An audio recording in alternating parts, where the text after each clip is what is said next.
Backyard survival gone wrong. This past weekend, my uncle decided that the family needed to learn old-school survival skills.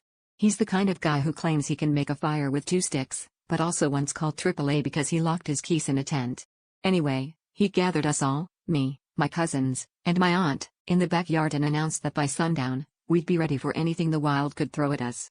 My cousin Tim immediately asked if that included surviving without Wi-Fi, which Uncle Dave ignored in favor of passing out some extremely questionable bandanas and a very wrinkled Survivor Backyard Edition manual he definitely printed at work. Things started off normal enough.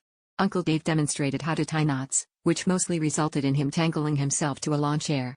Then came the foraging for food lesson, which consisted of picking dandelions and debating whether the neighbor's tomatoes counted as edible wild produce. But the real adventure began when he tried to show us how to make a fire for roasting marshmallows. He had grand plans, flint, steel, and a lot of misplaced confidence. After about 30 minutes of frantic spark throwing and some light cursing, the only thing he managed to burn was his own shoelace. Not to be deterred, Uncle Dave disappeared into the garage and triumphantly returned with an extension cord and a dusty hairdryer. Improvisation is the key to survival, he declared, like Bear Grylls' less accomplished cousin.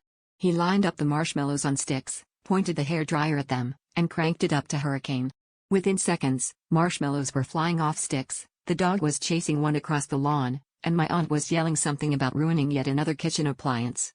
Meanwhile, Tim and I tried to roast ours but ended up with what can only be described as warm, sticky marshmallow soup. By the end of the night, we'd learned how to tie knots we couldn't untie, forage for snacks we couldn't eat, and roast marshmallows with a hairdryer that now smells permanently like burnt sugar. So if you ever find yourself lost in the wilderness with my uncle, just remember, you won't go hungry, you'll just have to plug in first.